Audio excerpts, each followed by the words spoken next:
Once upon a time, there was a poor miller who had 3 sons.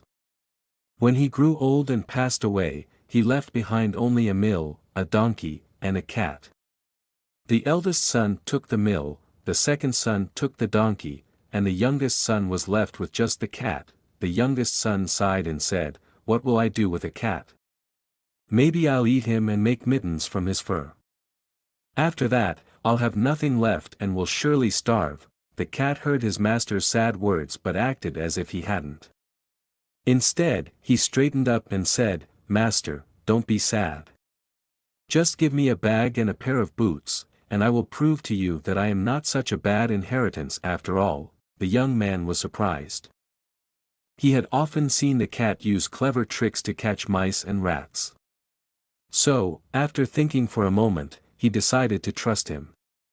He spent his last few coins to buy a fine pair of boots for the cat and gave him a small bag. Now, wearing his boots, the cat looked quite grand.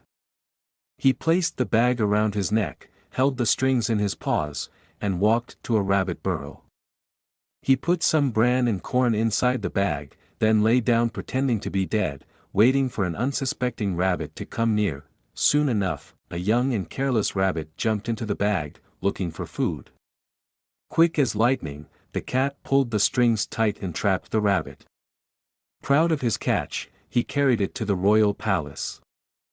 Arriving at the king's chamber, the cat made a deep bow and said, "Your Majesty, I bring you a gift from my noble master, the Marquis of 𝘓𝘓𝘓."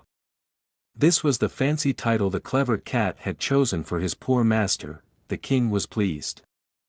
"Thank your master for this fine gift," he said with a smile. The cat continued his clever plan. Every few days, he caught more rabbits or birds and took them to the king, always saying they were from the Marquis of 𝘓𝘓𝘓. One day, the cat heard that the king and his beautiful daughter were going for a ride along the river. The cat hurried home and said, "Master, your fortune is about to change. Just do as I say. Go to the river and bathe in the water. Leave the rest to me." The miller's son had no idea what the cat was planning, but he trusted him and did as he was told. As the king's carriage passed by, the cat began to shout, "Help! Help! My master, the Marquis of 𝘓𝘓𝘓, is drowning." Hearing this, the king looked out and recognized the cat that had often brought him gifts.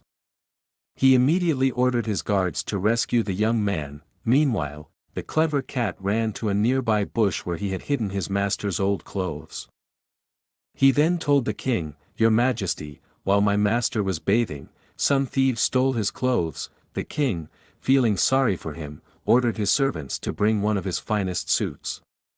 Once the young man was dressed in rich clothing, he looked so handsome that the princess couldn't stop looking at him. She blushed as he glanced at her, and soon, she fell deeply in love. The king invited the young man to join them in the carriage. The cat, delighted to see his plan working, ran ahead of them. On the way, he met some farmers who were mowing a field. "Listen carefully," he warned them. "When the king arrives, if he asks who owns this land, say it belongs to the Marquis of 𝘓𝘓𝘓. If you don't, you'll be in big trouble." Terrified, the farmers nodded. Sure enough, when the king passed by, he asked, "Who owns this beautiful meadow?" "The noble Marquis of 𝘓𝘓𝘓, your Majesty," the farmers answered at once. The young man was surprised but played along, smiling confidently. The cat continued running ahead, giving the same warning to other workers in the fields and vineyards. Each time the king asked, they all declared that the land belonged to the Marquis of 𝘓𝘓𝘓. The king was impressed. "You have a vast and beautiful estate, young man," he said. Finally, the cat reached a grand castle that actually belonged to a cruel ogre. The cat boldly entered and bowed before the ogre. "I have heard, mighty sir, that you have the power to transform into any creature you wish. Is that true?" The ogre smirked. "Of course. Watch this." Instantly, he turned into a mighty lion. The cat, frightened, scrambled onto a curtain. "Very impressive," he said nervously. "But I bet you can't turn into something small, like a mouse." The foolish ogre laughed. "That's easy. He immediately shrank into a tiny mouse and began to scurry across the floor, quick as a flash. The cat pounced, snapped, and ate him up. Just then, the king's carriage arrived at the castle gates. The cat rushed out and bowed deeply.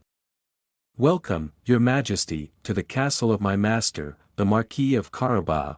The king was amazed. "What a magnificent castle! My dear Marquis, you are truly a noble man with great wealth and wisdom." The young man, still in shock but playing along, helped the princess out of the carriage. She looked at him with admiration. The king turned to him and said, "My dear Marquis, I would be honored if you became my son-in-law." The young man, hardly believing his luck, joyfully accepted. That very day, he married the princess. As for the cat, he became a great lord and lived comfortably in the castle. He never had to chase mice again, except for fun, and so, the once poor miller's son became rich and happy, all thanks to his clever and loyal cat.